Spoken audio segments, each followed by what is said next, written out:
Welcome back to the channel. Thanks for stopping by. Please hit that subscribe and like button. Today I wanted to talk a little bit about the so-called sisterhood among black women. Over these last 20 years I started to hear more and more about this sisterhood. From the outside it sounded alright. What could be wrong with some kind of sisterhood among black women? It seemed harmless enough. A place where sisters could go and talk and do girl stuff. As the years went by it started to change. For just some fun-loving sisterhood to something more sinister. A place where they could go to bash black men. A cult that every woman could go and speak of being independent and women's rights, and how being a housewife and homemaker was for the weak women, and how careers and a higher education was the way of the modern woman. No man needed. I can do it all alone. I can have it all. My happiness is the most important thing in the world. Manifesting, loving yourself, boss chick, alpha woman, we are equal to men. There is nothing a man can do that we cannot do. And this kind of thinking was, and is being passed around to all the sisters in this so-called sisterhood, and it didn't stop there. It was not enough just to swear off men. Then the demonization of black men came. First the name-calling. They are no good. They don't take care of their children. They are thugs. We don't need them. They are not good enough. There are no good men left. They are bad husbands. You name it, it has been said about the black man. And this is what the so-called sisterhood has turned into. A place to bash black men.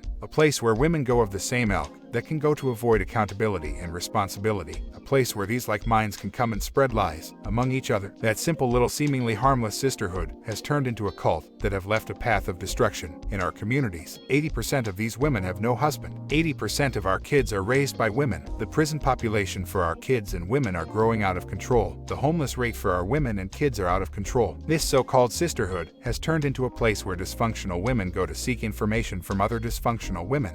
It would be funny if it was not such a shame. These women have turned from husbands and stable families to delusion and dreams. Truth is our communities cannot survive. With our women abandoning their men and families, growing up our kids with no fathers in the home, no other women in the world thinks this is how you should raise kids. But these sisterhood women, our women are a disaster, cannot be reasoned with or talked to, cannot see right from wrong, sold on the madness that this is the right way to live and behave. Like Martin Luther King said, I'm afraid, they have integrated into a burning house. This sisterhood thing is the burning house. It's one of the worst things that happened to black community. Millions of husbandless black women trying to rewrite the family structure. And they have badly failed. Our children and women need husbands and father, not some pipe dream of some selfish women. We need strong communities, with men and women working together, not some sisterhood fighting to tear apart our men and families. The saddest part is so many of our young women have fell into that sisterhood trap and are being misguided so bad. You look at all these social platforms, and these women have lost their minds without the proper guidance of their fathers. These older women are creating monsters, their kids in gangs. To be honest, I think it's too late. There is no turning back from this madness. These women have gone insane. There is just no other way to put it. I don't know where or when all this sisterhood madness is coming to an end, but it will, and the results of it will be bad. A lot of you will read this and say I'm overreacting, but I challenge you to go on these platforms and with our young and old black women acting a fool and tell me honestly there is a future for this kind of madness. Well, I know this is depressing, so I will leave it right here. Thanks for stopping by. Please hit that subscribe button on the way out. Until next time, this is Reno in the Mix. I'm out.